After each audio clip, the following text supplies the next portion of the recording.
Well, this week's video is going to be a little different. I haven't made much progress on the truck. I did, however, get the glue that I needed. It's MEK, that's what I've been trying to use here. But I am going to be making this a gooseneck truck, so I've gotten quite a few questions over the videos that I've put out there, and kind of just wanted to go over a couple different ways of how I make my my goosenecks. So the chassis is pretty straightforward, but the cuts that I make for my neck are probably worth at least touching. So first off, I use a grease fitting. There's so many different ways. They are finally coming out with a couple different products for, especially Sen Racing has a pretty decent like quick release hitch for theirs. But I just make a grease fit on there, drill a hole in the top here, and I put a grease zerk on the like a ball hitch. But for the gooseneck here, after I make my 90s, and obviously I made these a little bit too big, but for this cut I make basically a W in the aluminum and then double bend it. It's not the best looking, but that seems to work pretty good for me. And just to give you some ideas, so again, for the chassis I used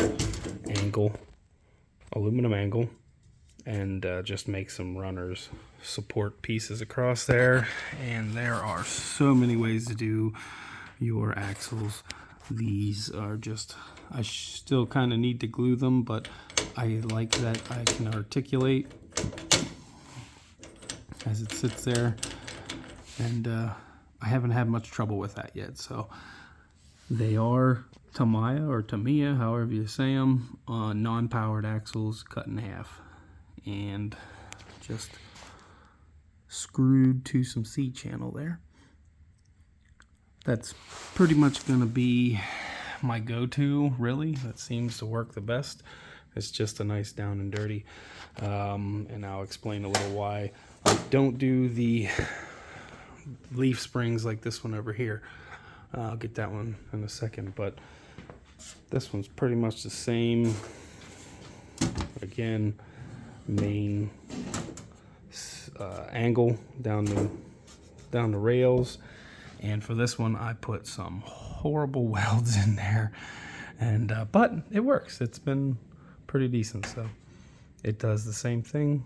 It's able to pivot in the middle, but there is no flex from side to side like the other one. But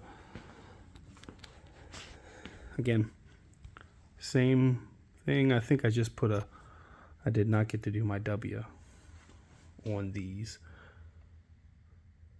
Did a little different on them, but the extra support, it was just bowing down. You got to play with it and see what works best for you. There's so many different ways to make the trailer. Now, for the mega one that I made here, this was about a year and a half ago, I went through and put some extra effort. This was going to be an extreme duty, was what I was setting it up for. So the neck was all welded. The whole thing was welded all around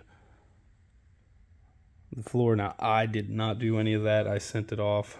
Unfortunately, it took about a month each time I took it to the shop twice, and they just don't do it that often. So that's one minor setback. But I thought this one came out pretty good. I don't have to worry about any, how do you say, strength questions here. It's extremely durable. Now, I did add lights that turned out to be quite the mess, and do just have a quick down and dirty 9-volt on there. I do like how that works. Now on the suspension here, why I like to do the more simple ones is because of how money seems to add up extremely quickly on these things. So I did want to have leaf springs on this one, and unfortunately you get what, $15 in an axle.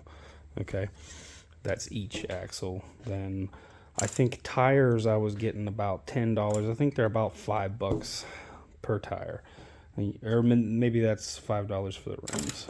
I don't remember, but it really adds up quickly, especially when you start putting in these leaf springs. I think these leaf springs at the time were in the $40 range a piece. So if you can add up, it doesn't take long to get 100 and some 20. That's just in the leaf springs, I think it was. So you're close to the $150, $160 range just for the wheels, tires, and leaf springs. So I have some crazy amount of money, like $700 or $800 into this trailer alone, but it was what I was going for. And the frame rails on this, because I wanted it to be extreme duty, I went with C channel they're actually miter, from a miter saw. It's T channel from a miter saw, and that really was able to beef up that suspension or the frame, and I really liked how that worked. However, I think each piece, they were 48 inches long, and each piece I think was $25, I believe. So then I bought 3 sticks of them, so that was enough to do each frame rail and the neck.